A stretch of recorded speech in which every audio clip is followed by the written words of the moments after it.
All right, we live. What's up, y'all? What's up? What's up? I hope everybody's doing great. Uh-oh. Jeez, man. Valentina, you know where my daily devotional book is? Why is all my stuff missing, bro? All my shit is missing. Hold on, y'all. I gotta call my wife before we got started. We got a lot of things to unpack today, um, for the next couple hours, so I'm excited about that.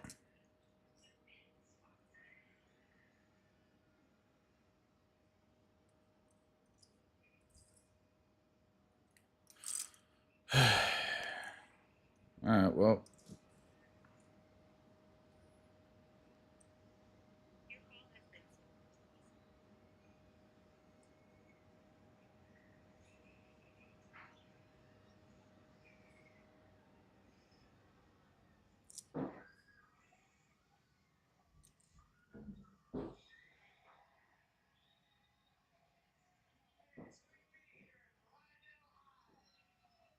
All right, let's just get started, anyways.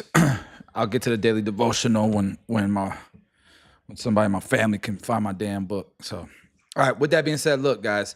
Yesterday we watched daily Jamie Dimon kind of go in. Valentina, can you come here real quick? We heard Jamie Dimon kind of really pour in. Elijah, I am live, bro. You're making a lot of loud noise. Number one. Uh, Can you lower this TV? Number one. And have you seen my daily devotional book? No? Okay. All right. Now, let's go ahead and get started. Sorry about that. All right, guys. So Jamie Dimon was going in about, the bond market and his fears about, America kind of killing itself from within. That's how every empire kind of falls. But nonetheless, let's catch up. And then I was thinking to myself, man, I kind of just glazed over the whole bond market thing cracking. And there was another link that I had pretty much buffered waiting to watch that I never got to. And it was another guy saying, don't listen to people who are fear mongering the bond market. So let's take a look at Jamie Dimon, what he had to say, and then we'll go a little bit deeper into this. You are going to see a crack in the bond market, okay? It is going to happen. And I tell this to my regulators, some of who are in this room, I'm telling you it's going to happen, and you're going to panic. I'm not going to panic. We'll be fine. We'll probably make more money, and then some of my friends will tell me that we like crises because it's good for JP Morgan Chase. Not really. You are going to see a crack. So that's what he had to say, and I'm like, okay, it's very important. The bond markets, they say, is the foundation of our economy. And so you got to think of the US Treasury bonds like the foundation of a skyscraper, right? Every floor above your mortgage, your job, your 401k, your bank, it rests on that foundation. And so here's why the bond markets matter so much. The US government borrows trillions every year by selling bonds or IOUs. Okay. That's how we pay for everything from roads to the military. And banks and pension funds use bonds as safe reserves, like cash equivalents. Okay. Bond yields set interest rates for mortgages, business loans, credit cards, and more. Countries around the world trust and hold US bonds, which keeps the dollar strong. So if trust fades or cracks, the entire financial system feels it. Okay. Um, so here's like I guess an example. American credit card problem, right? So imagine the US like someone maxing out a massive credit card. They borrowed so much that just paying interest is getting hard. Lenders are asking how much more can they really borrow? Some are demanding high interest yields to take the risk. That's what's happening now, and that's why people are warning the bond market is cracking. Let's get a deeper understanding of the bond markets through Wall Street Journal. Check it out, guys. Few things in the economy are more closely watched What up, than Rel? bond yields.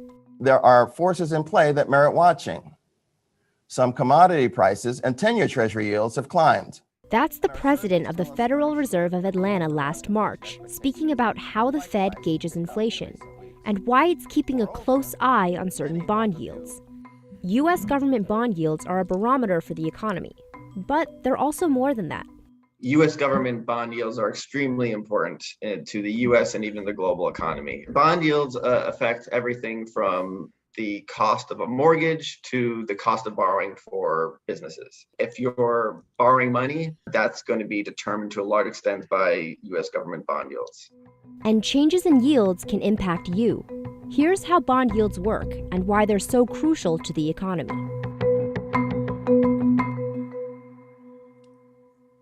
When we talk about a bond yield, we're typically talking about the annualized return an investor earns by holding a bond until its maturity date. Let's break this down. A bond is a contract with features that are set from the start. There's the maturity date, which refers to the length of the bond's life. This is generally 2 to 30 years. Bonds that mature between 2 and 10 years are also called notes. Then there's its face value, which is the amount the bond is worth when it's first created, and the amount it is guaranteed to pay on the maturity date. There's also the annual interest rate, otherwise known as the coupon rate. This is the fixed amount a bond pays each year up to its maturity date. So say an investor buys a new 10-year Treasury note with a face value of $1,000 and a coupon, or yield, of 4%. Every year, the investor will receive $40, and on the 10th year, she'll get back the original $1,000 she paid for the bond. But here's the thing. As soon as she buys that bond, she can sell it to other investors.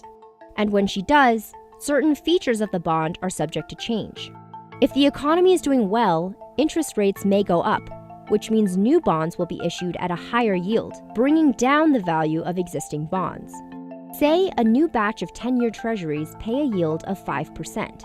Suddenly, this bond is less attractive to investors, and the price has dropped. When the price goes down, the yield goes up. And when interest rates go down, this same dynamic happens in reverse. The inverse relationship between the price of a bond and its yield is key to understanding why investors care so much about bond yields, and why you sometimes see yields and stocks both going up at the same time. Investors generally like bonds because they are a safe investment. The problem is that that return is going to be often lower, much lower than stocks. Sam Goldfarb covers changes in bond yields and how they're connected to financial markets and the economy. If investors are confident about the economy, they might not be satisfied with the small return they can get from U.S. government bonds. They might choose to buy stocks instead. But climbing treasury yields also signal that borrowing is getting more expensive. It's basically a proxy for longer term interest rates. If you want to get a rough sense of, where your mortgage rates are going to be going, you might look at the 10-year treasury note and its yield. Bond yields aren't just watched by economists and investors. The Federal Reserve keeps a close eye on them as well. And they're not just watching. Bond yields are a key part of monetary policy that the Fed uses to help influence the economy. There's been an underlying sense of an improved economic outlook, and that has to be part of why rates would move back up from the extraordinarily low levels they were at. That's the chairman of the Federal Reserve in March 2021, talking about the rise in bond yields during the economic crisis. In 2020, the Fed had slashed short-term interest rates it controls to zero in an effort to bolster the economy and encourage spending. And bond yields, which are heavily influenced by the outlook of short-term interest rates, also fell to record lows. 2 years later, much of the economy has rebounded. The economy has rapidly gained strength despite the ongoing pandemic, giving rise to persistent supply and demand imbalances and bottlenecks, and to elevated inflation. Last December, inflation rose 7% from a year earlier, the fastest pace since 1982. This reflected rapidly rising prices on everything from houses to groceries.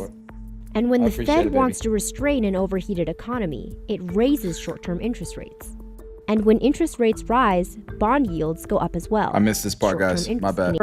Influenced by the outlook of short-term interest rates, also fell to record lows. 2 years later, much of the economy has rebounded. Let's watch this again. Economic crisis. In 2020, the Fed had slashed short-term interest rates it controls to zero in an effort to bolster the economy and encourage spending. And bond yields, which are heavily influenced by the outlook of short-term interest rates, also fell to record lows. 2 years later, much of the economy has rebounded. The economy has rapidly gained strength despite the ongoing pandemic, giving rise to persistent supply and demand imbalances and bottlenecks, and to elevated inflation. Last December, inflation rose 7% from a year earlier, the fastest pace since 1982. This reflected rapidly rising prices on everything from houses to groceries. And when the Fed wants to restrain an overheated economy, it raises short-term interest rates. And when interest rates rise, bond yields go up as well. If inflation is uncomfortably high, people don't like that. The Fed has a goal of keeping prices stable, and so it'll try to cool the economy by raising borrowing costs. Higher interest rates can send up the price of mortgages and other loans, which will likely slow down consumer spending. This sounds like a bad thing, but only to a point. Higher bond yields can help cool down the economy, which should bring down inflation in the long term. Cool. So essentially, if the bond market cracks, all right, if the bond market, and we should probably, I want to watch this at some point, but this is a separate video. If the bond market cracks, this is what typically would happen. Interest rates spike. So mortgages, car loans, and credit cards all get more expensive. And we saw a little bit of that in 2020, right? Stocks fall, investors panic, businesses pull back. Debt spirals. So the U.S. borrows more just to pay interest. Crazy. Credit downgrades. So like a bad credit score for the country. We saw Moody's downgraded us recently. But we saw that coming. Global ripple effects. So foreign countries sell U.S. bonds and the dollar weakens. Everything starts getting worse. Liquidity dries up. Banks may tighten lending or face losses, right? And so borrowing for your business, stuff like that, it dries up. And it's not just Wall Street that gets hurt. It's your wallet, your home, your job, your savings.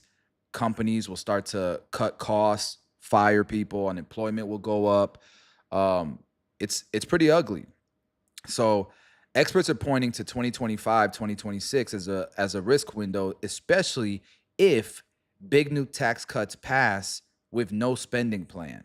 So that's what people have been worried about with Trump's tax bill, is that, you know, he's cutting all these taxes, but the deficit's going to go up because although he cut some budget, so he cut some things in the budget, he also added some things to the budget. So people are worried about that. Treasury bond auctions start showing weak demand, and we've already seen signs of that. It's scaring people. Foreign investors start dumping bonds, all right? And we've already seen some of that.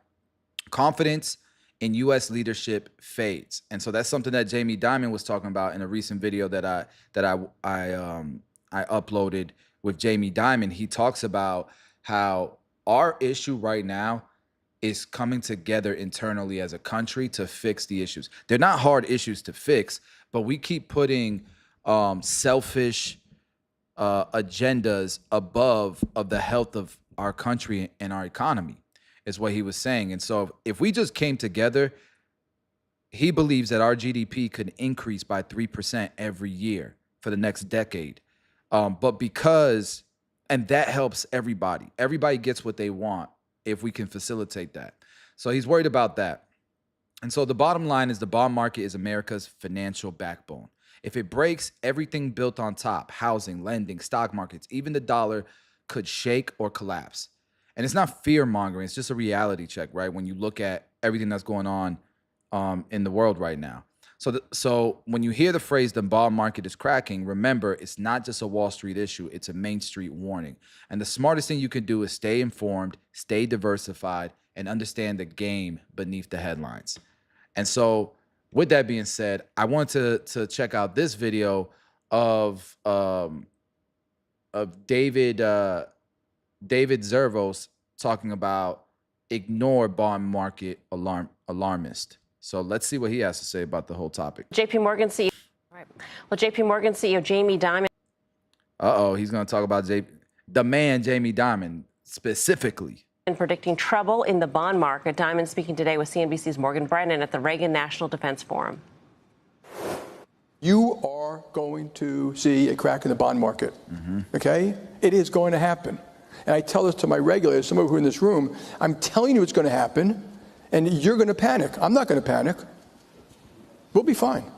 We'll probably make more money, and then some of my friends will tell me that we like crises because it's good for J.P. Morgan Chase. Not really. Classic Jamie. For more, let's bring in CNBC contributor. I wonder what he meant by "we'll be fine," right? David Zervos, he's Jefferies' chief market strategist. David, great to have you with us. Do you think that we will see that crack in the bond market? I feel like you're a not panicking kind of guy, but should we be concerned about that? Yeah, you've had me on a number of times recently, Melissa, trying to not get people to panic about tariffs, and tariffs seem to be consistently moving in a non-panicky way after the initial panic. And I think the same story in the bond market for me, and the whole idea that we're going to have a Liz Truss moment or some sort of backup in yields because everybody's scared of holding U.S. Treasuries. I don't buy it. I think you can tell stories where the term premium is a little bit higher, and I like that story. We've steepened the curve a lot this year, and that makes sense to me. But the idea that we have some major crack does not seem like a reasonable story to me. David, I was sitting. Hey, it's Tim. I was sitting next to you on the desk, and I remember your calm. And I think, I guess the question I have for you is, where is your fear moment here for this market? And again, there still can be calm, but what is the thing that worries you most here, especially as you think about strategically a market that has come back and roared back to where we were? Yeah, it's funny, Tim. I remember your comment because I went on a little diatribe, and you go, "Wow, that felt pretty good." Yeah, and I think we were in the middle of the second week of April, and that was what I was trying to do with a lot of our clients, talk them off the ledge, even some of the most sophisticated. And it was a complicated time.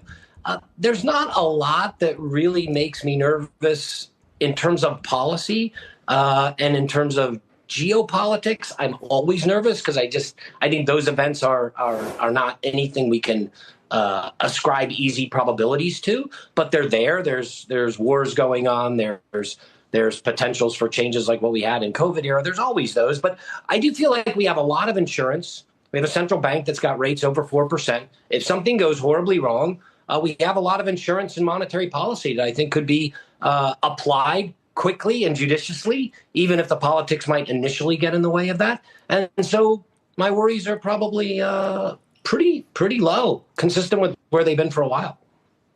It's Karen. Thanks for being on. You generally look like a guy who's not super worried about a lot. But let me just ask you, what do you think about the Fed?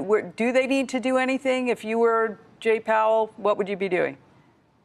Well, Karen, I'm not a big fan of saying what I think the Fed should do. That doesn't make my clients any money because I'm not in control. So I try to predict what I think they will do. I think they're going to be a little sticky. I think they've been a little sticky. I thought Jay was going to play ball with the president a little more friendly pre-April 2nd. And I think he, like many others, saw April 2nd and went, "Oh, my God, I can't have a red jersey on. This is crazy stuff." And he backed away. And the markets really saw that in the second week of April when the Fed didn't respond to all the madness in the bond markets. And ultimately, I think the Treasury Secretary is the one who stepped in and stopped it.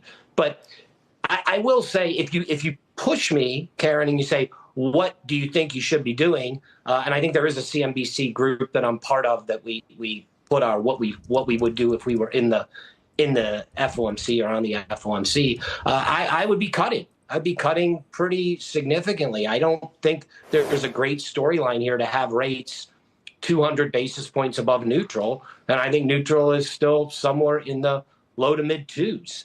We've got inflation all the way back. We had another great PCE report. And there just doesn't seem to be a great story for that. I think you're playing with fire and you don't need to. David, that's where I was going to go with PCE and CPI. It does seem like mission accomplished, right? So why not just take the victory and take the lap and move on? Is it obviously the dual mandate is what's getting in the way here, but I think they've done enough to check the box. I think the fact that he got rid of QT early, he did that in the end of Q1, that seemed like a nod to the new administration, like he was going to play ball with them. And then I said tariffs just got the Fed twisted up with, typical DC politics where they just don't want to be seen as enabling behavior that people consider to be reckless, whether that's true or not. I don't believe it. I think it was just negotiating tactics, but I understand where others come from. I guess where I would come out on the debate for what they're going to do is I think Jay's got 1 year left. He wants to go down in the history books as the guy who combated the great inflation without a lot of job loss, and that's a good story for him to spin. There'll be people that say he started the inflation, but I think that's a harder sell because every G7 country had the same amount of inflation. So I think he's going to be a little more stubborn, and that'll be slowly coming out of the bond market because forward guidance will lose Jay and it'll move to whoever the new candidate is. And we might learn about that new candidate within the next 3 to 6 months. As Secretary Besson has said, they're interviewing for the new Fed spots probably by the summer and certainly the fall. So we're going to hear from, whether it's, there's lots of horse trading on these. Is it Kevin Hassett? Is it Kevin Warsh? Is it others who have been in the mix before? I think we're going to start to hear a different forward guidance that really isn't Jay Powell anymore. David, last time you were here, you said that the markets were massively overplaying tariffs, which was, in hindsight, the right call. So have the markets have processed in sort of the volatility surrounding tariff headlines. Has the market also processed the economic impact of the tariffs, which have yet to really manifest themselves in the hard data? And I'm assuming that there will be some impact in the hard data, unless you think that there will be no impact in the hard data. So, Melissa, great question, and let's decompose it into the two parts that you asked. The first part is, how were we thinking about this? I came from the camp of this is a tactical art of the deal, classic Trump-style negotiation where he's going to go big, be a little crazy, try to dislodge the opponents, and get them to accept something that actually would have been hard to get without going crazy at first. And I think many people did not see it that way. Many people thought this was some sort of actual true ask in terms of the starting point from negotiation. And it just didn't fit the typical pattern of what we've seen with this president before. So I think if you step back and said, okay, this is all tactics, this is to try to drive a fair trade outcome, to get people to come to the table, to get them to reduce their tariffs, their non-tariff barriers, maybe strengthen their currencies like the Taiwanese have done almost 10% since negotiations have started, and the dollar itself has weakened significantly on a trade-weighted basis.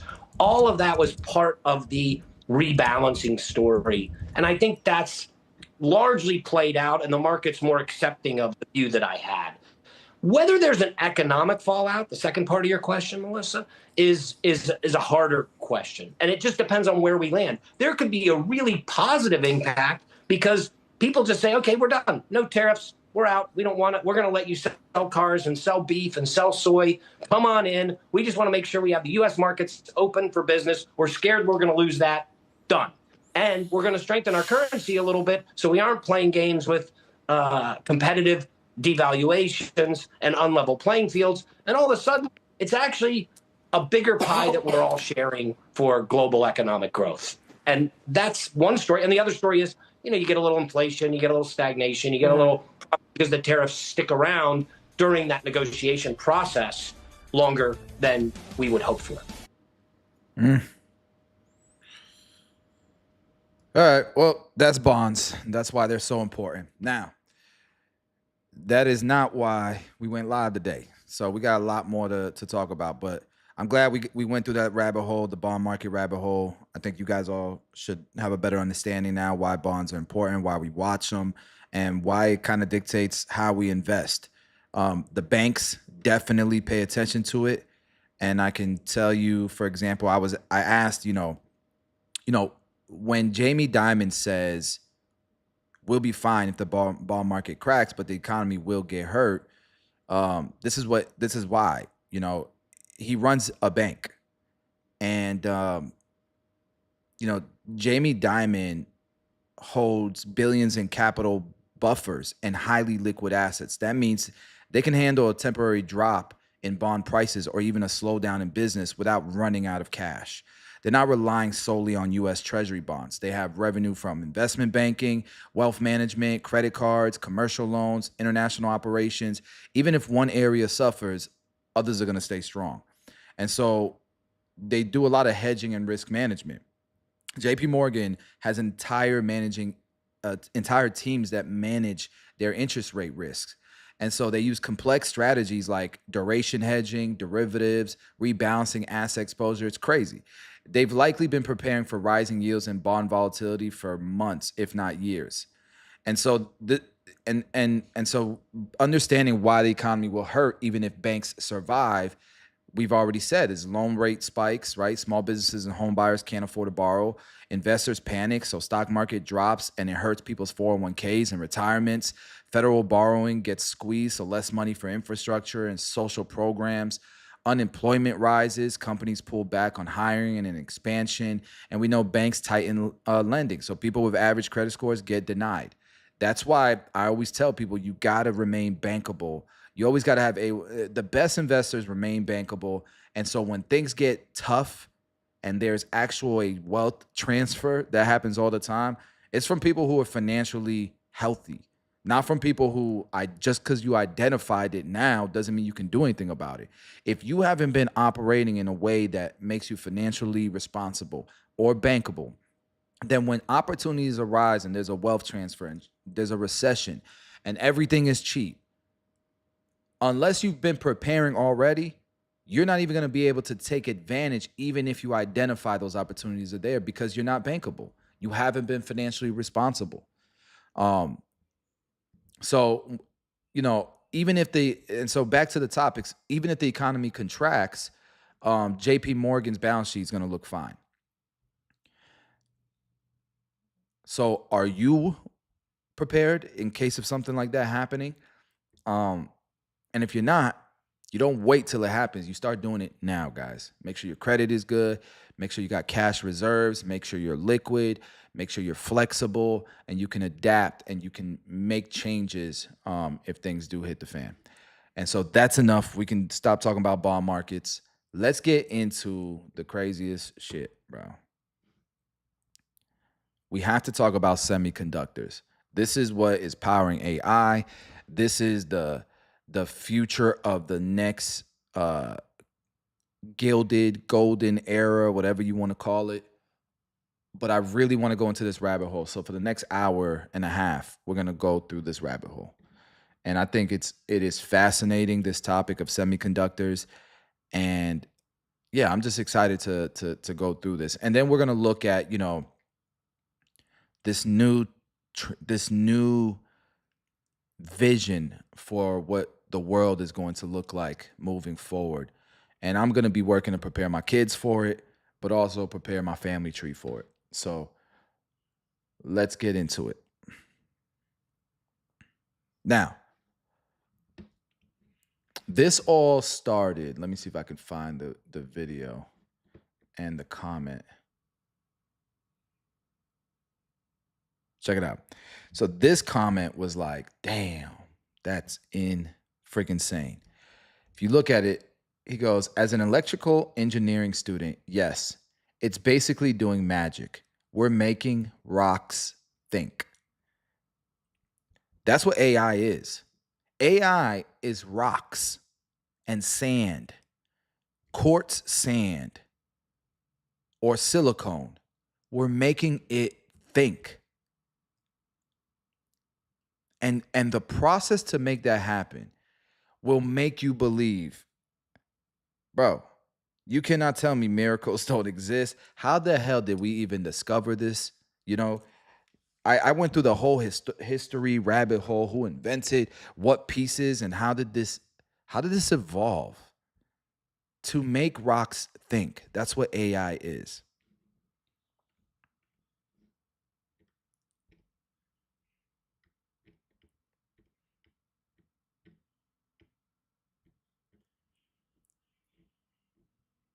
Man, I've been learning so much about this topic.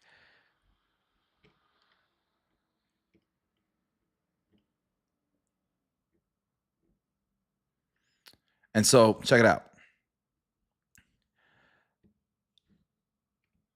I'm just going to kind of break this down and then we're going to go deeper into this. All right. So, step one, the rock. Okay. Silicone from sand. Silicone is the second most abundant element in the Earth's crust, making up 28% by weight. Number one is oxygen. It's most commonly found in the form of silicon dioxide, aka sand or quartz. Through chemical refining, we turn raw sand into ultra-pure silicone wafers used in virtually all computer chips. And you're going to see what those wafers look like. We're literally starting with glorified sand, guys. Not the sand you see in Florida, though. That's too fine. That's like baby powder. It's the sand, especially that you find in Ottawa, Illinois, which is considered the best sand in the world. It is the purest of quartz sand, and it's in Ottawa, Illinois. Now it's all over the world. China is the biggest producer of silicone and all that, but the finest is in America. And not the finest, but the purest. And so step two, after we've gotten the sand, we have to turn rocks into logic or transistors. A transistor is a microscopic electrical switch that controls current flow. It uses photolithography, and these lithography machines, guys, there's a company called ASML that sells one of those machines for $400 million. This is why only a few companies make semiconductors and why it's so hard to compete in. Like, that's why there's companies that are set to be multi-trillion dollar companies, because they have multiple machines that are worth $400 million each to do this mass production of semiconductors. And so through these machines using photolithography, they etch billions of transistors into a silicone wafer. And silicone wafer is literally, we're going to show you how that gets done. Each transistor can be on or off, representing the binary code ones and zeros. All right. Modern processors like Apple's M3 and NVIDIA's H100 have hundreds of billions of transistors per tiny chip. And wait till you see how they do this. It's insane. The fact that this exists, DNA exists, I know God is real, bro, because all of this is a miracle for real. And so by doing this, all these switches, hundreds of billions of transistors, that's how logic is. It's a logic machine. And so it's capable of thinking in binary. And this is how AI is made possible. Without these chips, AI could not exist. Without the technology in these chips to be able to have 100 billion transistors in one tiny chip, AI could not be possible. And so when billions of transistors are arranged into circuits, they become CPUs, GPUs, or TPUs, the brains of these digital devices and services. And so these chips can add, subtract, compare values in nanoseconds. They can store memory and run instructions. They can learn patterns from data using deep learning models. This is how raw sand becomes the foundation for simulated intelligence. And so real world examples of rocks that think, ChatGPT. It runs on GPUs built from silicone, trained on trillions of words to predict text and answer questions. At the root, it's binary math done by tiny transistors flipping on and off. Tesla Autopilot, DALL-E. It's just insane. And so let me show you guys a quick video.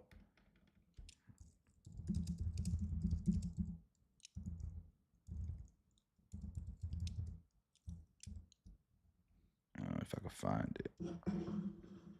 Yeah, this one. Check this out. Then smash the.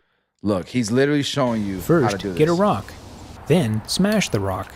Now you've got 98% concentrated silicon dioxide. Now purify it to 99.9% pure silicon dioxide. Purify it to 99.999999% polysilicon metal. Put the polysilicon ingots into a crucible. Heat the silicon ingots to 1698 degrees Kelvin. Take a small seed monocrystal and dip it into the vat of molten silicon. Slowly pull the crystal out as it cools. Now, you've got a monocrystal of pure silicon. Next, cut the monocrystalline silicon ingot into thin slices. Now you've got pristine, freshly cut silicon wafers. Dope it with some boron or phosphorus. Put photoresist on the wafer. Take your chromium-etched photolithographic quartz mask and shine a laser beam through it onto the wafer. The shadows produced by the photomask will control the location of highly localized chemical reactions on the surface of the silicon wafer. Now develop the photoresist. Acid etch the exposed parts of the wafer. Wash away the leftover photoresist. Now do some homoepitaxy, heteroepitaxy, pseudoepitaxy, diffusion doping, copper interconnects, chemical mechanical polishing. Now you've got a finished silicon wafer. Cut your silicon wafer into pieces. Now you've got unpackaged silicon dies. Locate the pads on the silicon chip and attach bond wires, or use the flip chip method. The bond wires provide an electrical connection between the pins on the chip package and the pads on the silicon die. And that's how you make a C. Insane. He broke that down in a very simple way. How did we even figure that out? Right? So let's go back to the video where I saw this comment and it's like, damn, that's so true. We're basically doing magic or miracles, right? Like, but God don't exist, right? Check this out. So this video was freaking amazing. And I went through a rabbit hole on this guy's channel. I highly recommend you guys subscribe to Hoser. I thought I did. Maybe I just needed to refresh this video. But Hoser, all his content is freaking amazing. Let's just watch this so you guys can see. Because the reason why I learned this stuff is because I was looking into TSMC. I wanted to learn about semiconductors and stuff. Because if we're gonna invest in AI, we have to understand this stuff. If we're gonna have conviction, and I'm willing to put hundreds of thousands of dollars, if not millions, into investing in this stuff, I need to know my shit. And this is the future. So let's learn it. Bro, this video breaks down Taiwan Semiconductor Company and why they make all the chips, but it also breaks down why it doesn't have the strongest moat like we thought previously, and what the future could look like. Nonetheless, let's check this out now that I think we have a better understanding. And then I want you guys to see the process, like this, pretty much how this shit gets done to a whole nother level. Okay, let's check this out. If I'm being honest, I don't know how semiconductors work, and I don't really understand all the processes that go into making them. You're telling me that you grow a crystal, slice it up using diamond, then shoot an ultraviolet beam at it, and suddenly it can compute? You might as well be inscribing runes on an ancient stone and casting a spell on it to make it think. I know one thing though, that wizard casting the spell is most likely Taiwanese. That's because around 60% of the world's semiconductors are made on the relatively small island of Taiwan, over 90% if you only count the most advanced ones. But saying Taiwan is the world's dominant chip manufacturer is a little like saying me and Warren Buffett have a combined net worth of around $150 billion, which is true. For Taiwan, it's TSMC and the rest of the island's companies. Taiwan accounts for 70% of global foundry revenue, any money made from the manufacturing of chips, but the Taiwan Semiconductor Manufacturing Company alone accounts for 65% of it, and its market dominance has only grown since the AI boom, where it accounted for only 55% of market revenue at ChatGPT's launch. Put simply, TSMC is one of the world's most advanced semiconductor makers. It has the world's best technology, best facilities, and best engineers to make the most cutting-edge semiconductors. The company did this by being the first true foundry model business. In the early days of the integrated chip revolution, companies like Intel, Texas Instruments, and IBM both designed and manufactured semiconductors themselves. But as chips were stuffed with more and more transistors, roughly doubling every 2 years to now billions per chip, it was becoming ever harder for these companies to keep up with the new technologies and manufacturing costs. At the same, you guys have to hear how he kind of just glazed over being able to put two transistors every 2 years. Was it transistors? No. What did he say? Hold on. Every 2 years to as chips were stuffed with more and more transistors, roughly doubling every 2 years to now billions per. Yeah, every 2 years. That was a calculation that was made by the inventors of transistors and chips, straight circuit chips, and integrated circuit chips. I forget what they call it, but and so people question that being realistic, and it ended up being true 50 years later. Per chip. It was becoming ever harder for these companies to keep up with the new technologies and manufacturing costs. At the same time, they were losing significant market share to Japanese companies. To protect their profits and competitiveness, many of these companies started to outsource the manufacturing process to Asia, while keeping the more lucrative design sector in America. This is TSMC's foundry model, focusing only on the manufacturing of chips, taking requests from large companies who can't justify building their own fabs. Now, Taiwan was not an obvious choice to outsource to. From the Dutch colonization of the islands to the Japanese occupation, Taiwan's main export had been sugar. It was a very poor agricultural country, having roughly the per capita output of a sub-Saharan African country. But after the Chinese Civil War and Communist victory, its history radically changed when the Nationalist Republic of China fled to Taiwan in 1949, along with over 2 million refugees.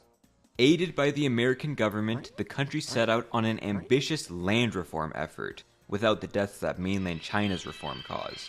This increased total agricultural production, giving the KMT government more control over the countryside and more leeway to invest in areas outside of farming. The KMT was quite domineering in this period, declaring martial law for 4 decades while jailing and executing thousands of political dissidents. And yes, they dominated the economy too. In an attempt to industrialize Taiwan, the government put up import restrictions while subsidizing large corporations. But because they were so poor, most of these subsidies came from American aid, up to 40% of their total investment.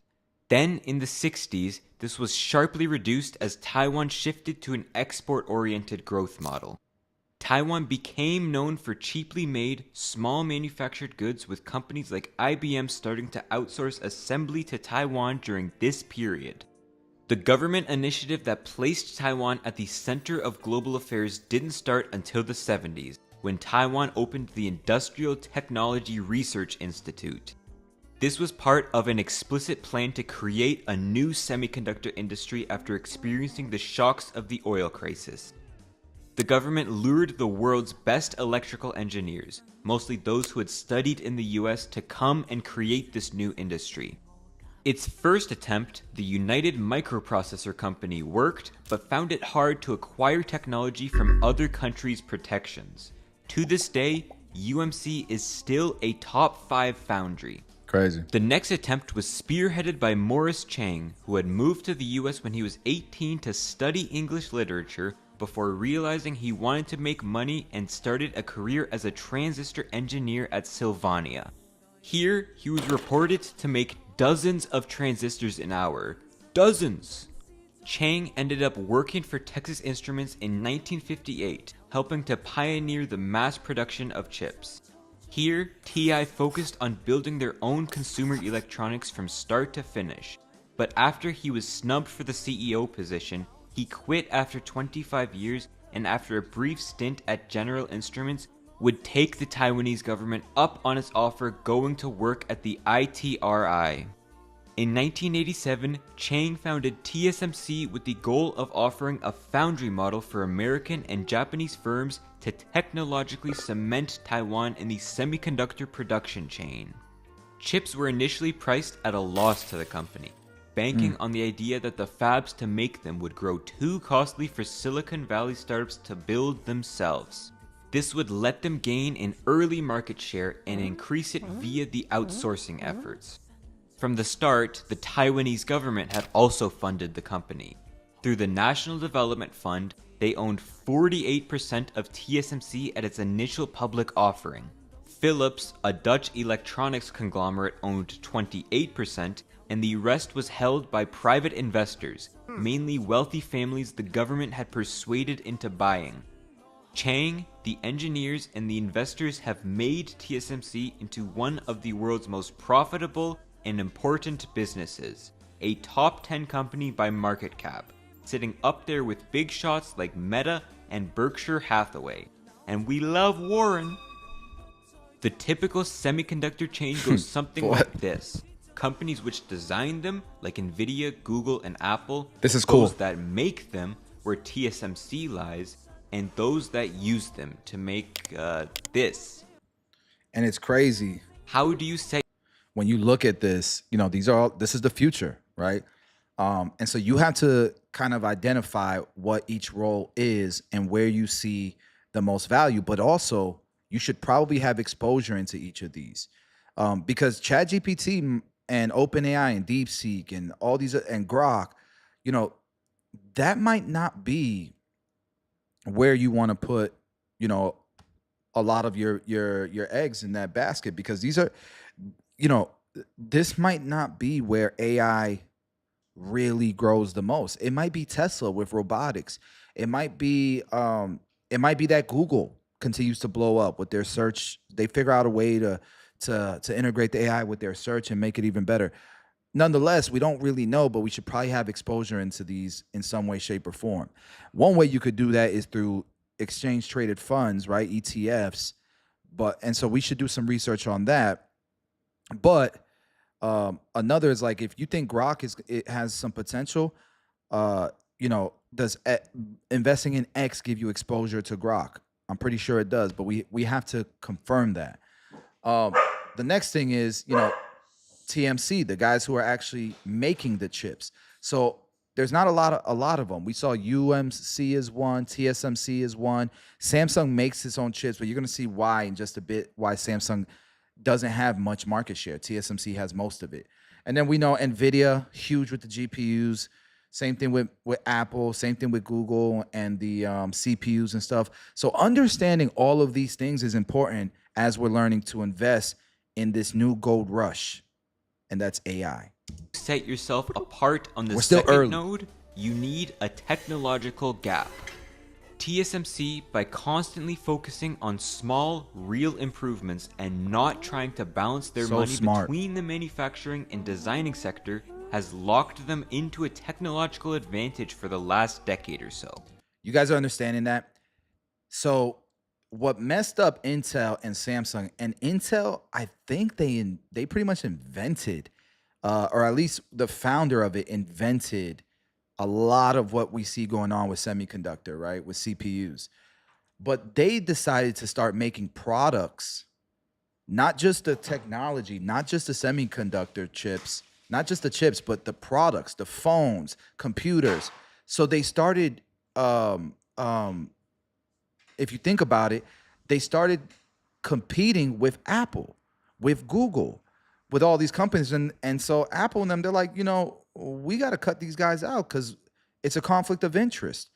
And TSMC said, we're only going to do chips. We will never compete with you guys in design. We just want to make your chips. And that's how TSMC got so much market share. And they're sticking to it. Sector has locked them into a technological advantage for the last decade or so. For example, they spent $40 billion in research development in 2023 alone. Plus, since they're one of the only companies who can produce the most advanced chips, they essentially get part of the largest tech companies' research budgets too. What else are they gonna do? Design these new chips and never have them be made? The standard size for a silicon wafer is 300 millimeters in diameter, or about 1 foot. That's around 70,000 square millimeters. The wafer is then split into dies, units that the integrated chip will be etched onto. But the amount of dies you can get out of a wafer depends on the size of the transistors inside. Transistors, which used to look like this, are now measured in nanometers. It's crazy. The most advanced chips use 3 nanometer processes, 1/20,000th the width of a strand of human hair. Though Did you hear that? When you get this small, it's more of a marketing term than their actual size. You also need to expect that some dies will be unusable due to errors in making them. A single speck of dust could cause a $250,000 mistake if it lands on a wafer, why all work must be done in clean rooms. So in total, there are around 1,500 steps to make a semiconductor, each with their own procedures, materials, and equipment. The thousands of these found off of this chain need to be invested in to keep up with the innovation treadmill. Yeah, so TSMC focusing most of their free cash flow in R&D or in their profits into R&D, it's giving them a competitive advantage that, you know, Samsung, Intel can't really compete with. What do I think about Intel? You know, I'm the sentiment that I'm getting, I haven't done enough research on them, but the sentiment that I'm getting is that they've made a lot of mistakes in, like I said, in conflict of interest, to where they lost a lot of market share. And so they're way behind, and they don't have the budget that TSMC, that a lot of these tech companies have now to create their own chips. You know, Apple's creating their own stuff now, and they have huge budgets to do it. Intel would have to really get into a shit ton of debt, which I think they're doing, in order to gain market share again. But it's going to take a while, and they're so far behind. A lot of investors, they'd rather pour their money into better opportunities. So Intel's really an opportunity cost for a lot of people. At the right price, I think anybody would invest in Intel, but I haven't done my research, to be honest, to see what that right price is. That's at least the sentiment that I have on it. Like these machines. And keep in mind, it's surface level. This is what I wanted to look at, want you guys to see now. The guys who are selling the shovels is ASML. Watch this. Need to be invested in to keep up with the innovation treadmill. Like these machines, extreme ultraviolet lithography machines. We talked about that earlier, right? There is only one company on Earth, ASML, which has the capability to produce and export them. Wow. This is what enables anything 5 nanometers and below, making them essential for TSMC's ability to make modern chips. Each of these EUV machines weighs about 165 tons and costs up to $200 million per unit. That's the price of a Boeing 767 and the weight of 2. And by the way, if you look at ASML's financials, it is epic. Revenue growth, profitable as hell. They're selling lithography systems, and it's growing, and it's only going to grow. And it's only going to grow. They're buying back shares, right? Let's look at it quarterly. Quarterly looks great. They've sold 73 lithography machines so far in the first quarter. Last year in Q1, they sold 66. Man, I'm about to start buying some ASML. I'm not going to lie. Let's look at the price of it. I like the price right now. I might start at least taking my kids' Roth IRA and start buying some ASML. Let's learn more about ASML. Check this out. A modern fab can have up to These machines are $200 to $400 million each. Making them essential for TSMC's ability to make. They're the only ones that can sell these machines that are necessary to create these chips, to do the lithography at the rate that they're doing them. Like, unless there's somebody else who's got some technology, I don't know what makes them the only ones. But we need to ask that. What is ASML's moat? How are they the only ones? And do they have future threats of competition? right? We have to look that up. Because if they don't have anything, then for the near future, the next 5 years, it looks amazing for ASML, right? And that's what we want to do. We want to look 5 years out. Let's keep watching. Modern chips. Each of these EUV machines weighs about 165 tons and costs up to $200 million per unit. That's the price of a Boeing 767 and the weight of 2. A modern fab can have up to 20 of them, so it makes sense for only the most moneyed companies to buy them. Samsung, Intel, and TSMC are the only ones, enabling only these 3 companies to manufacture the most advanced semiconductors. As chip demand has surged with more internet usage, 5G networks, techie cars, data centers, and the all-consuming Ouroboros god we call artificial intelligence, the technology gap between which chips can be used for these new technologies and which can't has grown. So TSMC, which can manufacture all types of chips, has seen its market dominance grow in the past few years. Ranging from 500 nanometer to 3 nanometer processes, their fabs include 5 in the Hsinchu Science Park, 3 in the Southern Taiwan Science Park in Tainan, including the current best in the world, 1 in the Central Taiwan Science Park in Taichung, 2 in China, 1 in Shanghai, the other in Nanjing, 1 in Japan with another under construction, 1 under construction in Dresden, Germany, 3 planned in Taiwan where 2 nanometer processes will start, and finally in the US, 1 in Camas, Washington, and a facility including 6 fabs under construction in Phoenix, Arizona. Yeah, we know about those. TSMC also has common business sense. It will never design its own chips to prevent any conflict with future customers. Don't compete with your clients. Samsung didn't learn this lesson. They had been the original maker of the iPhone's A-series processors for its first 4 generations. But after launching its Galaxy phone, of course using Samsung designed and manufactured chips, Apple sued them for intellectual property Destroyed theft, winning their business. over $500 million from them and losing Samsung a valuable customer. Samsung got greedy.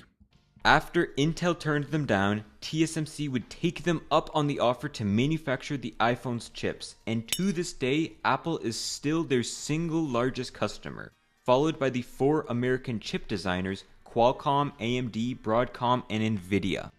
So despite the fact that Samsung is as advanced as TSMC in chip-making technology, their need to vertically integrate their design and manufacturing AMD. into their own technology. So despite the designers, Broadcom. Qualcomm, AMD, Broadcom, and Nvidia.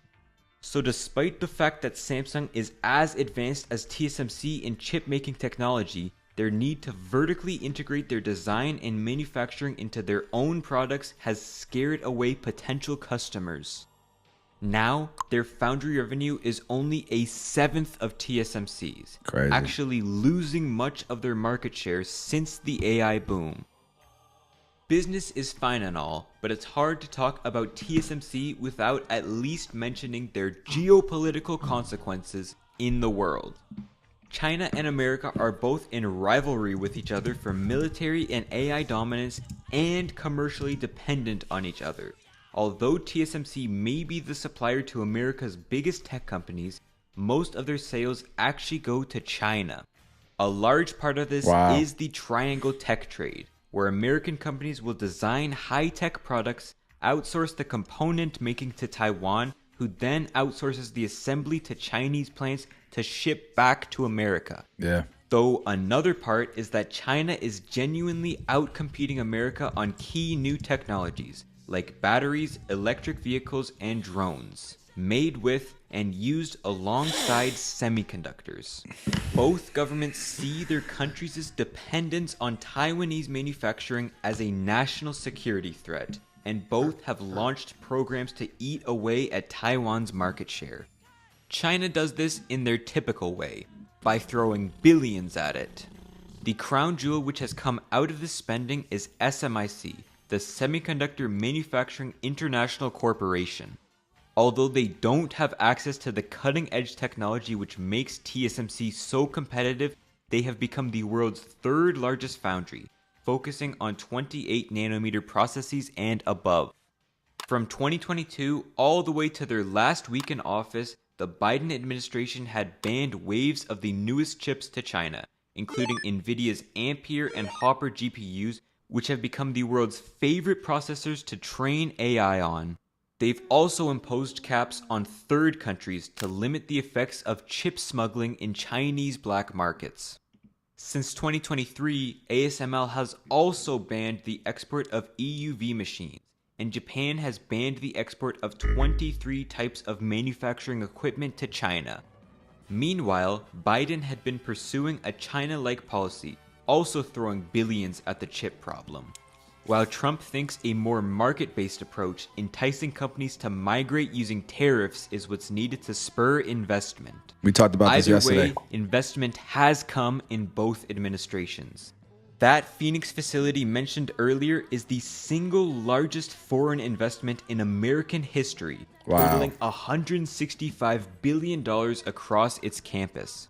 This will make TSMC's advanced chips down to 5-nanometer processes in the continental United States, though there has been some friction importing the culture of the company into Arizona. American workers say TSMC has an authoritarian culture with long hours, unrealistic deadlines, and berating managers. Yeah, the red tape. Here comes the red tape.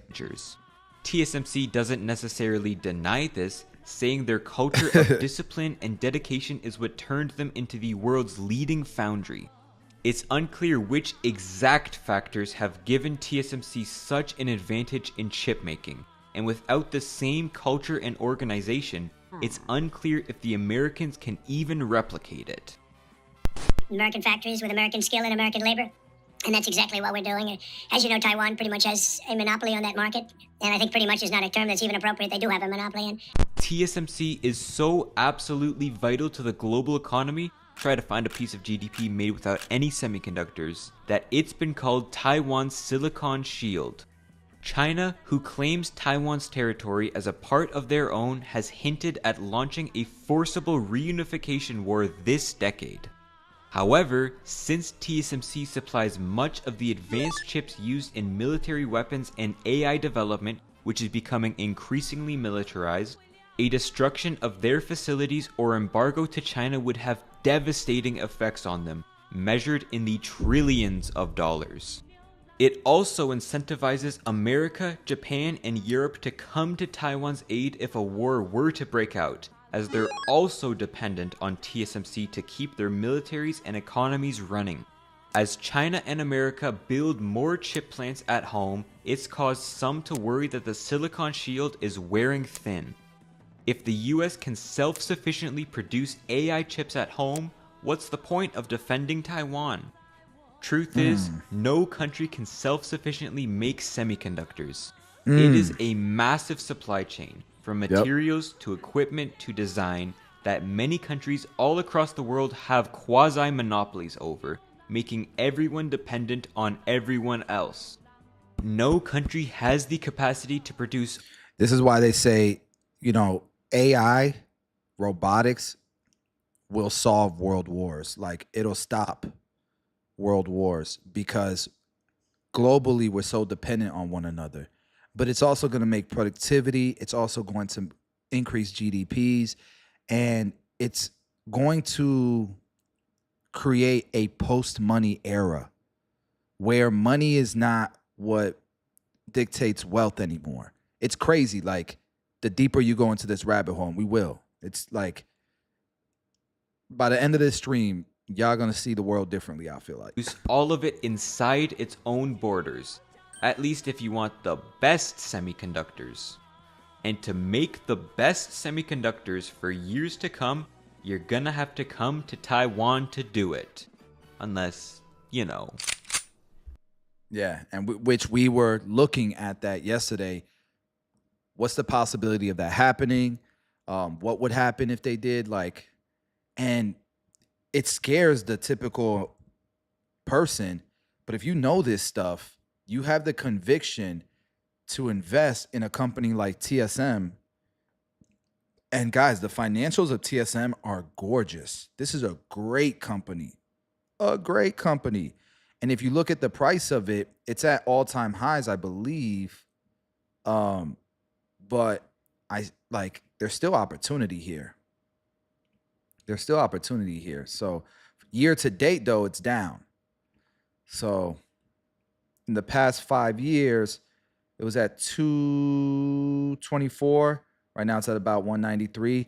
I like selling puts on this. And if I get I'm gonna look for an opportunity for TSM. Guys, I gotta take a break real quick. Give me 10 minutes. I will be back in just a bit. We're gonna go deeper into this rabbit hole and really learn the process of making these semiconductor chips, because it's gonna make you appreciate the miracles that happen in this world.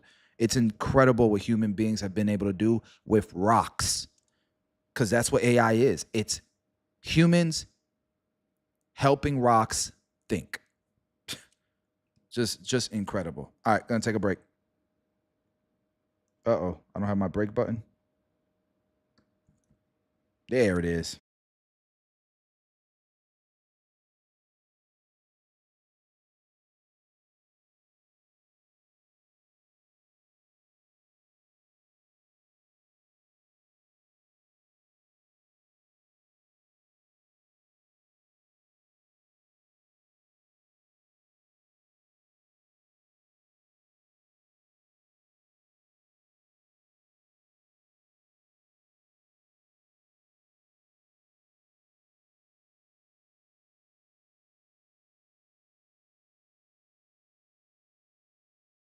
Hold on, I gotta change the timer here. Give me a second, y'all.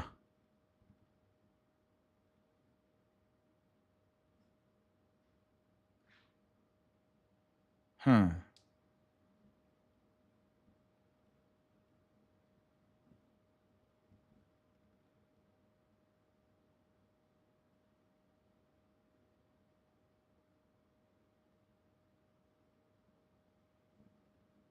Why isn't this working?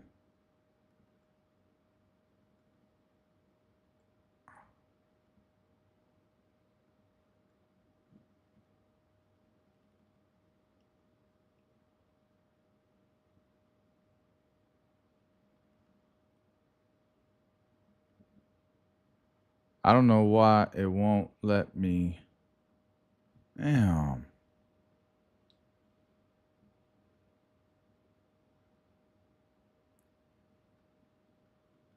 All right, I'll be back.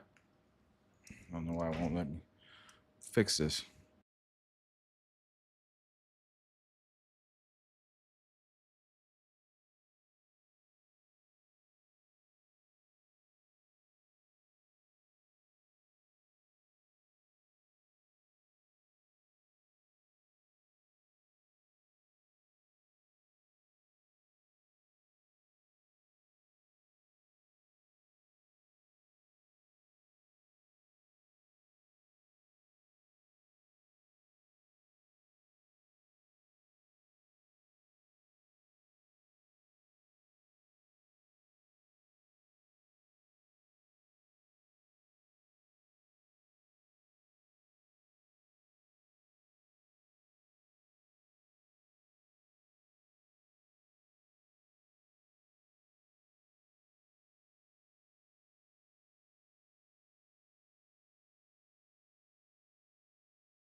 All right, we are back. There we go. All right, guys, we are back. Next video I wanted to go into is like, it really goes into how all this is made. How all these semiconductors are created. So let's check this out. It's fascinating. Containing a total of 90 billion transistors. These microchips are incredibly powerful and the cornerstone of all technology. But how are billions of So we know what transistors are, right? And transistors, let me just show you guys a clip of what transistors are.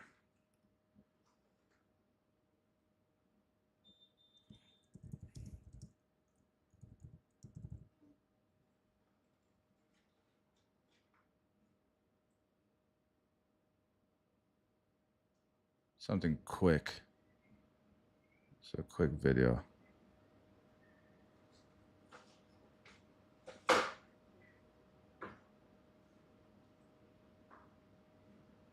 Right here. The greatest invention of the 20th century is this, the transistor. You use these to build NAND gates in electronics. The reason why they work is that they contain semiconducting material, which is essentially something that was predicted by quantum mechanics. Check this out. Something like copper conducts electricity, allows electricity to run along it, whereas things like rubber and different types of plastics insulates electricity. One way you can picture it is that a material like copper has free electrons in it, so that if you were to hook up a battery and it's pushing current along here, all of the electrons push against and we end up with a flow of electrons. Now picture this, imagine we have a piece of wire but we have some sort of insulating material in the middle of it, and so we end up trying to push electrons but no free electrons here. And so suddenly the current stops. Now imagine the material was instead some kind of semiconductor, which means that it can insulate as well as conduct. If we provide a current to it, we're actually providing free electrons to the semiconducting material, and so suddenly we're able to turn it into a conductor. Turn that current off and suddenly it becomes an insulator again. Our transistor contains semiconducting material, and we've also got these three leads. Essentially what we're trying to do is get electricity to flow from one side of the transistor over to the other side. But that won't happen until there is a current put onto that third leg there, whereupon we end up with that semiconductor turning into a conductor, and our electricity flow can happen. Take that current away, and suddenly the electricity flow gets turned off. Which leaves the question, how do we hook up these to turn them into a NAND gate? So imagine chips have billions of those transistors. Insanity.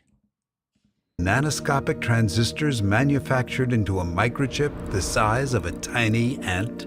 Well, all these microchips were manufactured in a semiconductor fabrication plant like this one. Inside it is a clean room, which spans the area of 8 football fields and is filled with hundreds of machines, ranging in size from that of a van to that of a city bus, and costing anywhere between a few million and $170 million. Within this microchip factory, silicon wafers travel from machine to machine and undergo around 1,000 processes over a 3-month period. And by the end of production, each silicon wafer will be covered in hundreds of CPU chips. So it takes months to create a wafer with hundreds of chips in it. Months it takes. It goes through almost 1,000 different processes. Crazy, bro. Each containing 26 billion transistors.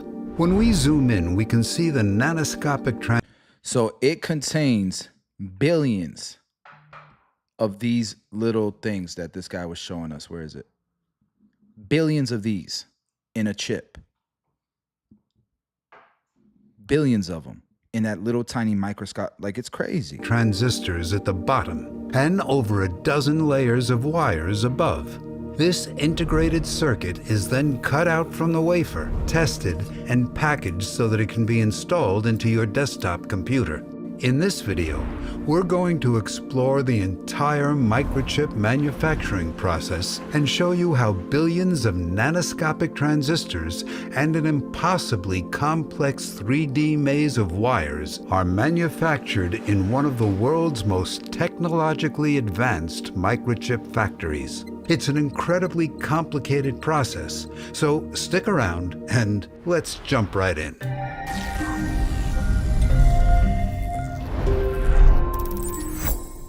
This is a great video. A portion of this video is sponsored by Brilliant.org. There are two sides to understanding how microchip manufacturing works. The first is the sequence of steps and processes needed to build the nanoscopic transistors and the labyrinth of wires. Whereas the second is how the semiconductor fab and multi-million-dollar equipment of the clean room floor work. And we'll be flipping between these two sides to get a complete picture. Let's start by opening up this desktop computer, focusing on the CPU and taking a look at what's inside. Here we have an integrated circuit, or die, which we'll refer to as a chip. This chip has 24 cores, a memory controller, a graphics processor, and many other sections. Within one of the cores, we can see its block diagram and the various elements. Zooming in on this multiply block, we find a layout of 44,000 transistors that physically execute 32-bit multiplication and constitute just 0.00017% of the overall 26 billion transistors in the CPU. Zooming in even further, we see layers of metal wires, or interconnects, and at the very bottom are the transistors that form the basic logic gates. Note that these layers of metal interconnects aren't floating, but rather the empty space that you see is filled with insulating materials, thus providing structure and preventing the metal wire layers from touching. Furthermore, here we're only showing the transistors at the bottom and 5 layers of metal interconnects, with vias traveling vertically between the layers. In actuality, there are a total of 17 metal layers of wires in the CPU, and each successive set of levels uses larger and larger interconnects. At the bottom are local interconnects that move data around this 32-bit multiply circuit. In the middle are intermediate interconnects that move data around the core, and at the top are global interconnects that move data around the entire CPU.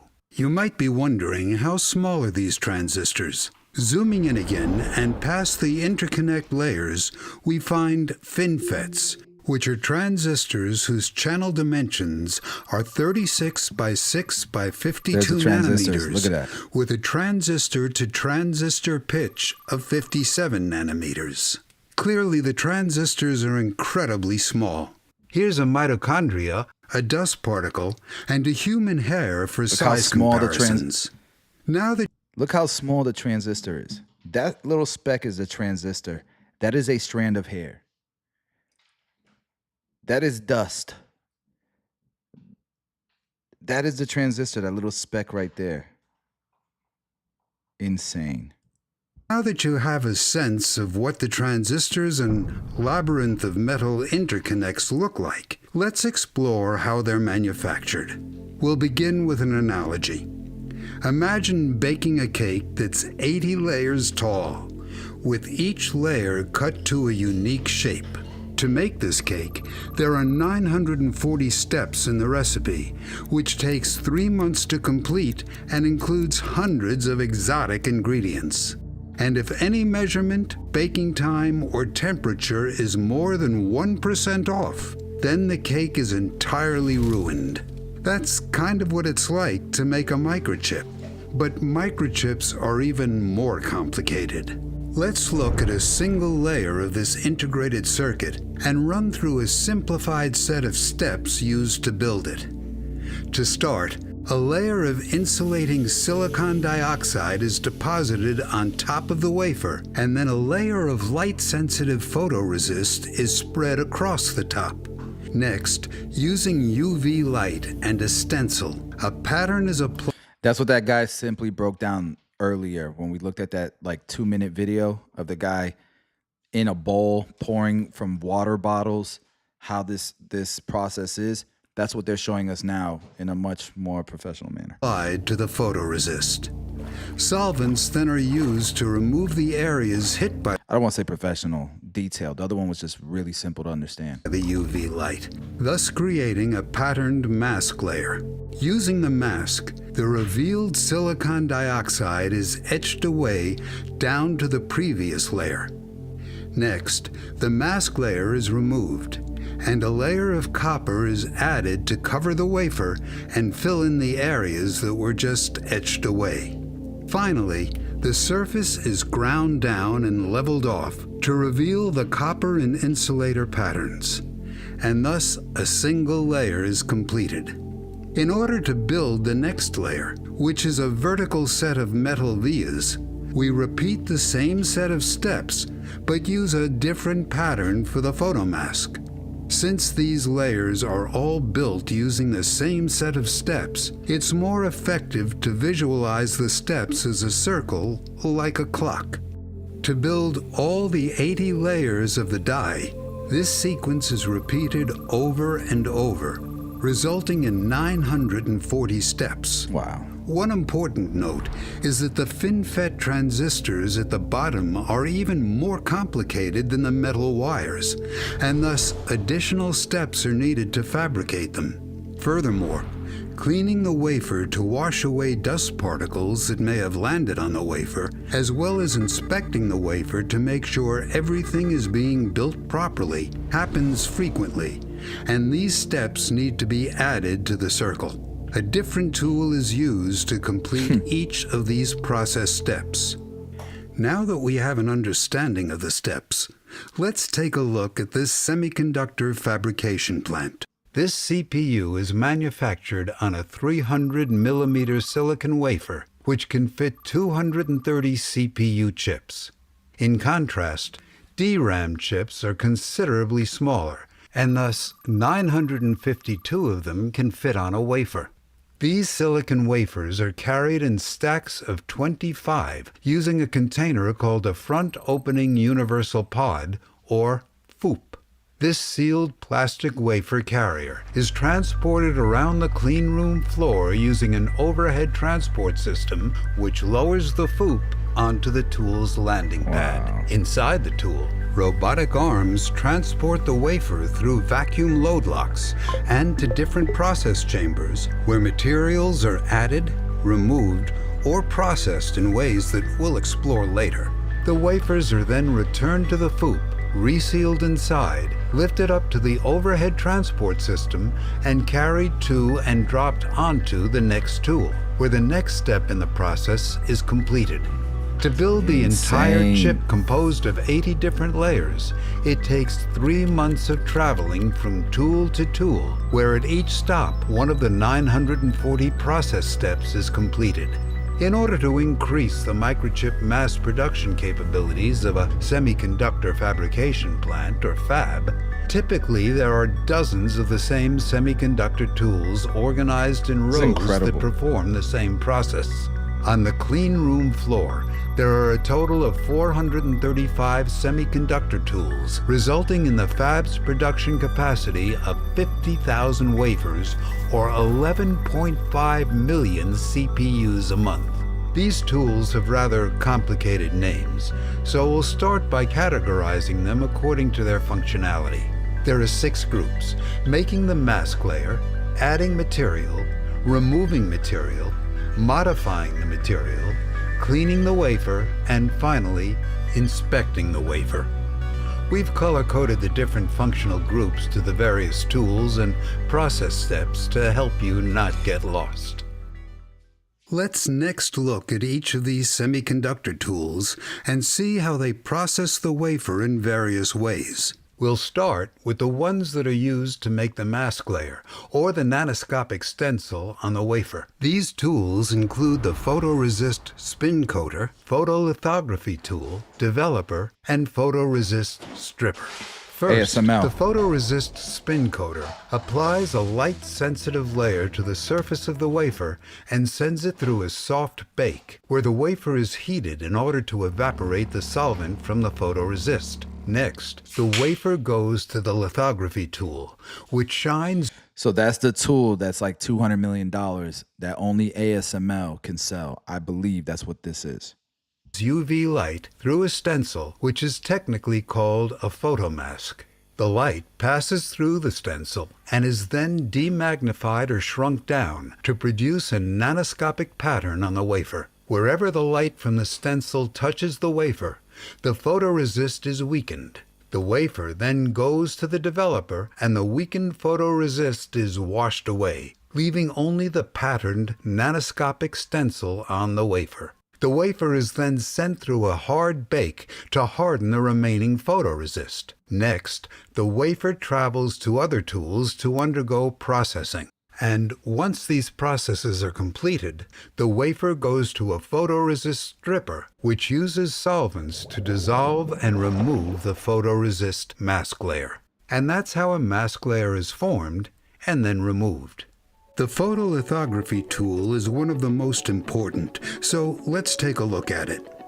Inside is a UV light source, a set of lenses to focus the light, a photomask which contains the stencil or design of the layer to be patterned, and a wafer carrier.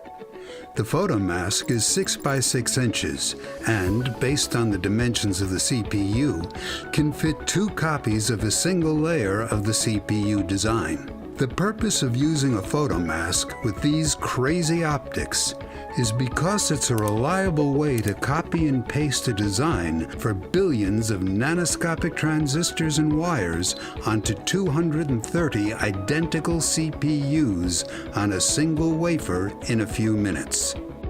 After the light passes through the photomask, the UV light goes to more lenses in order to shrink down the pattern by a factor of 4 and print a single layer of the design onto the photoresist. The wafer carrier steps from position to position, printing the photomask image at each stop until all 230 chips are patterned.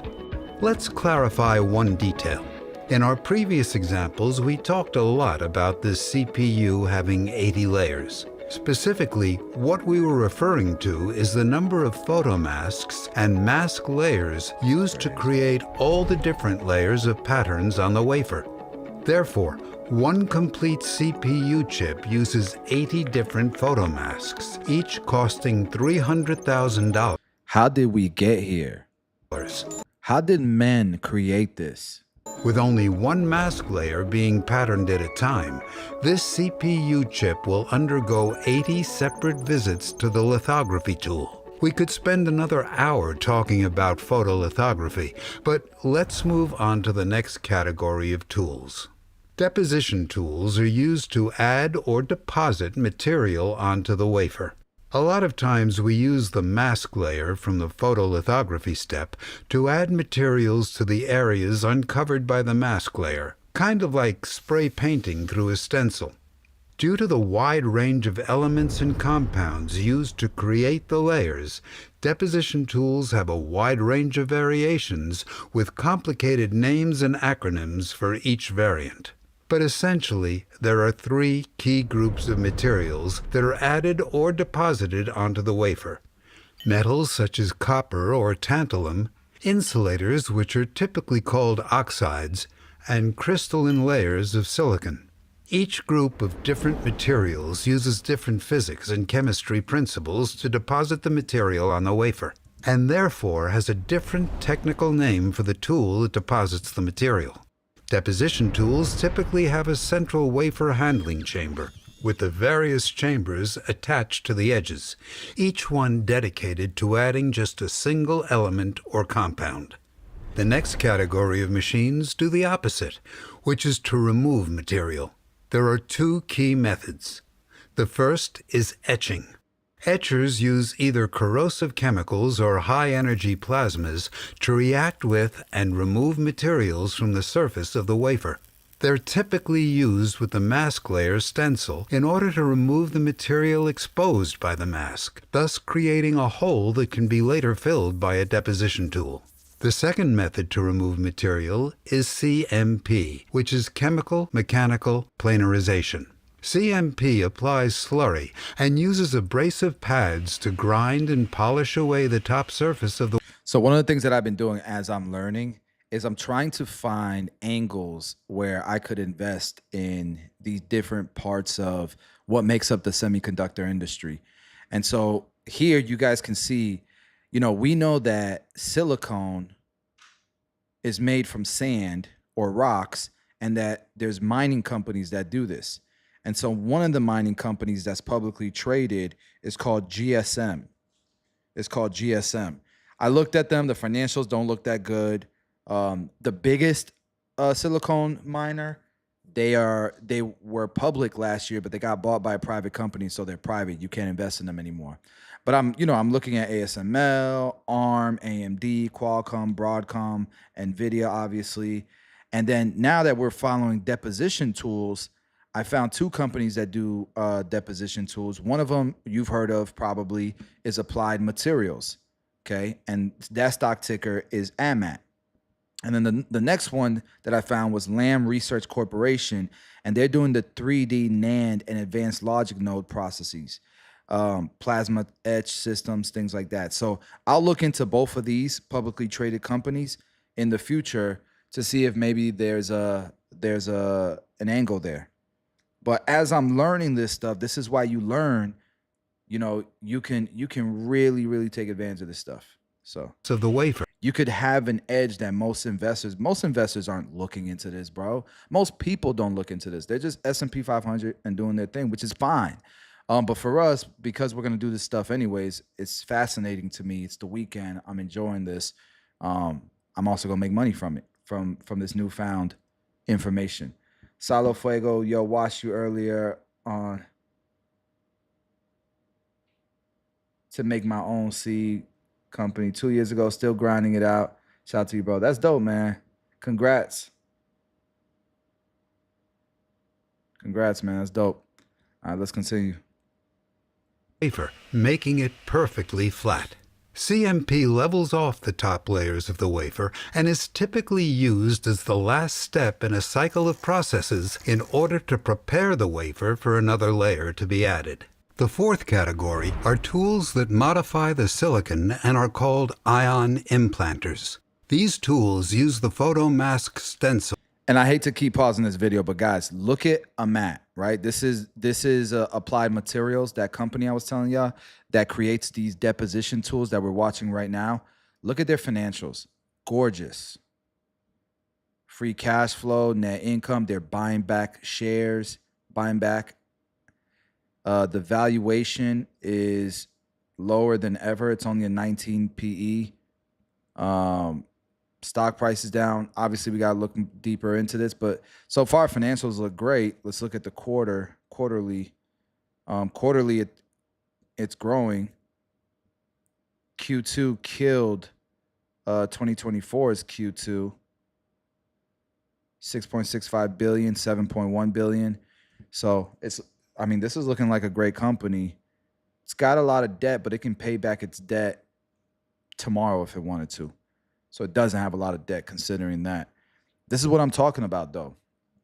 So you add it to your watch list.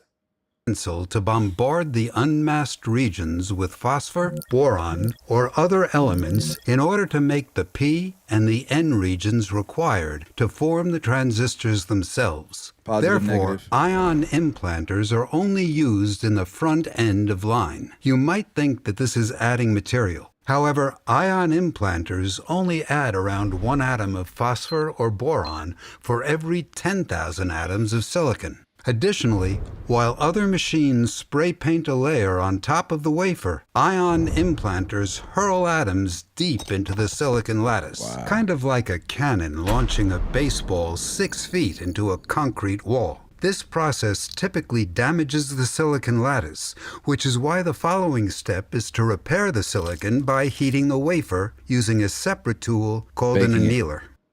The fifth category of tools are used to clean and remove any annealer to replace cannon. Items require for you flat. To remove either category dedicating chamber with the various I chambers missed a bunch of tools. So you got dry etching tools, which I gotta look up. Okay, dry etching tools. You have ion implanter tools.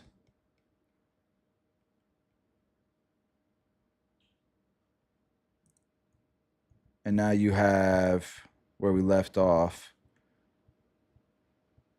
cleaners. Any contaminants or particles from the wafer. These wafer washers use ultra-pure water to clean the wafer and then dry it with nitrogen or hot isopropyl alcohol. Cleaning the wafer happens rather frequently in order to remove any stray particles that may have fallen onto the wafer. And finally, sixth are tools that inspect the transistors and metal layers for defects and are called metrology tools. A common metrology tool uses a scanning electron microscope with nanometer-level resolution to take pictures of the top surface of the wafer and determine if there are defects such as improperly patterned layers or particles on the surface. When fabricating an integrated circuit that takes 3 months to complete, it's important to repeatedly monitor the progress and make sure that each of the processes is being executed with nanometer-level precision. Now that we've covered each of the categories, here are the color-coded process steps along with the layout of the tools in the semiconductor fabrication plant. Let's run through the complete set of steps used to manufacture a single metal interconnect layer. First, a layer of insulating silicon dioxide is deposited onto the wafer. Next, photoresist is spread across the surface and the wafer is sent through a soft bake to remove the solvent. The wafer then travels to the photolithography tool, where the design from the photomask is transferred to each of the chips on the wafer by weakening the areas of photoresist hit by the light. The wafer next goes to the developer to wash away the sections that were hit by the light from the lithography tool, and then through a hard bake to harden the remaining photoresist. With the mask layer built, the wafer goes to an etching tool, where a plasma etcher removes a vertical column through the exposed silicon dioxide until it reaches the previous layer's metal vias. Next, the wafer is sent to a photoresist stripper, where the mask layer is removed. The wafer then travels to a physical vapor deposition tool, where a sequence of metals fills in the exposed pattern and coats the wafer in metal. Finally, the wafer is sent to a chemical-mechanical planarization tool, where the metal is ground down so that all that remains is a flat layer of insulating silicon dioxide and conductive copper interconnects that match the pattern from the photomask. A single metal layer is now completed, and the wafer is ready for the next cycle to begin, where insulating silicon dioxide and the vias will be added. Note that cleaning and wafer metrology or inspection steps occur in between many of these other steps. Furthermore, the process steps to make the transistors are less straightforward and utilize the ion implanter, and thus we'll cover them in a separate video on transistor physics and design. These steps are for building the integrated circuit on the wafer. However, there are additional steps in manufacturing a microchip, which we'll explore in a little bit. But before we get there, one important thing to note is that the semiconductor industry is incredibly secretive regarding the exact tool layout and the process steps and recipes used to make the transistors. We wanted to make the best video on how microchips are made, and it took us 180 hours of scouring the internet and textbooks for information and reference images. And, using what we found, we spent 205 hours modeling each of these tools, the many layers of the integrated circuit, and the semiconductor fab. Crazy. Furthermore, writing the script took about 100 hours, and then animating all these visuals took more than 825 hours. As a result, This video took over 1,300 hours to make, and it's entirely free to watch. We want to make more videos like this one. Thank God for creators like this. Wow. Where we explore computer architecture and how transistors work, and we can't do it without your help. The best way you can help is by taking a few seconds to scroll down, write a comment below, like this video, subscribe if you haven't already, and then share this video on social media or send it to a friend or colleague. Truly, just a few seconds of your time helps far more than you think. Additionally, we have a Patreon page where we'll be releasing behind-the-scenes footage of our work and updates for upcoming videos. If you find what we do useful, we would appreciate any support. Thank you. So then, what are the additional steps in manufacturing a microchip? Before chip manufacturing at the fab, we first have to manufacture the silicon wafers by refining quartzite into pure silicon, and then growing. This is where we start making rocks think. The silicon wafers by refining quartzite into pure silicon, and then growing a monocrystalline ingot and cutting it into wafers. For reference, these 300 millimeter wafers are around 3/4 of a millimeter thick. They have a barcode on the side and a small notch in them to indicate the direction of the crystal lattice. Furthermore, these wafers are incredibly delicate and shatter into hundreds of shards when broken. A single wafer costs around $100, but after being populated with CPUs, it's worth closer to $100,000, making it quite literally 10 times more valuable than its weight in gold. Moving on to the steps after chip manufacturing.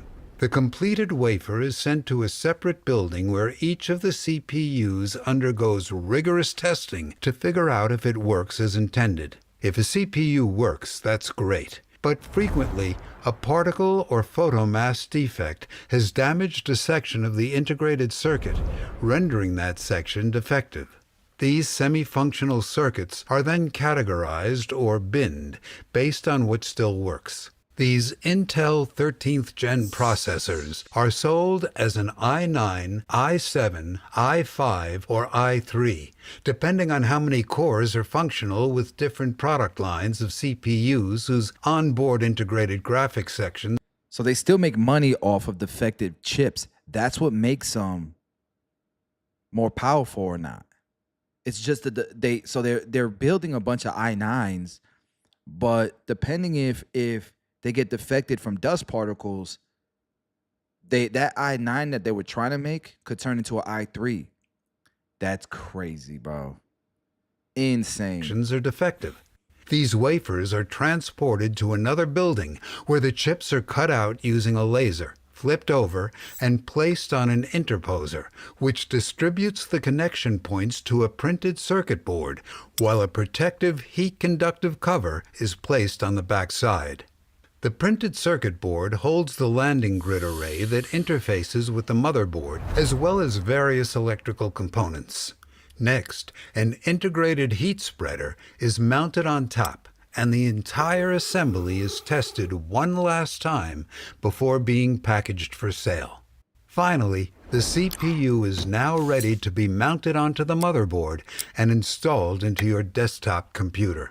It's important to understand that chip manufacturing requires an incredible amount of science and engineering, and there's a free and easy way to learn the basic principles inside each of these complex tools. And that's with this video's sponsor, Brilliant.org. Brilliant reimagines how courses are taught. Instead of boring hour-long lectures or textbooks that put you to sleep, Brilliant uses fun and interactive modules inside thousands of lessons from basics to advanced topics, and new lessons are added every month. So that's the video, man. I learned so much from that, and we could keep going down this rabbit hole, but I've been streaming for a couple hours now. The next thing that I want to do is I want to look into GPUs. I want to look into what's making NVIDIA such a A lot of people say the greatest company ever. And what makes Jensen Huang so special? Because he is, obviously, right? And then from there, I want to go into what the new age looks like, but we'll do that probably not tomorrow, probably Monday is what I'm thinking. All right, because that's gonna be an hour worth of streaming. So I'll catch you guys on the next live stream. Thanks for hanging out with me. I learned a lot about semiconductors. Oh, wait. Before I get off, I want to share with you guys. So you guys know I was writing all these down, but as I was writing these down, I was asking ChatGPT about these companies and stuff, and it was informing me about them, what makes them special and all that stuff. And ChatGPT, because of its memory, it knows my stock investing strategy. So I asked it, which one of these companies, these publicly traded companies, would suit my investing strategy. So it gives a summary of my investing strategy, and then it starts highlighting the ones that it recommends. So Lamb Research, we looked at LRCX, and I think this was AMAT. Let's look at LRCX. Looks great. Financials look great, obviously. And so the only problem with it is how much is the stock? No, it's not bad. $80, not bad. Okay, so it's saying dominant etch and deposition. Yesterday, I had no idea what this meant. Now I do. Isn't that incredible? Strong FCF, low debt, high return on investment capital. It sells to TSMC, Samsung, and Micron. It's literally the heart of the chip world, right? Very liquid options market. It's in AI, DRAM, and foundry tailwinds. And the stock price is higher, so use cash secure puts or fractional shares. Bossio, long-term compounder, 2 to 3% monthly premiums. So it fits all of this. So I'm gonna definitely put this on my watch list. The next one that it has is KLA Corporation, KLAC, the leader in metrology and process control. We know what metrology is now. And strong pricing power, directly benefits from smaller nodes and higher chip complexity, consistent dividend growth and strong buybacks, great for put selling. Awesome. Compounder with premium income potential. And I think they have partnerships with TSMC and all the chip makers. And then you have ACLS, which is a ion implanter, which we know what that is now, right? Remember, it goes in like a baseball deep into the chips, and then they got to get repaired. But riding EV and power, and they power semiconductor tailwinds, cheaper valuation than peers with great margins. Smaller cap, less options liquidity, but it's growing fast. So maybe not an option, not something we can sell puts on or do options plays with, but it might be a long-term buy that I can put in my kids' Roth IRA. And it looks great. Financials look great. Free cash flow is there. Buying back shares. Great company. Look at the price of it. We got to look deeper into what happened here because it fell off a cliff since 2023, but definitely going to be on my list that I need to do some more research on. And then you have on to we have applied materials on here. Great for selling puts. Stronghold, good long-term buy, but not ideal for consistent premium income. Okay, because it has less option liquidity.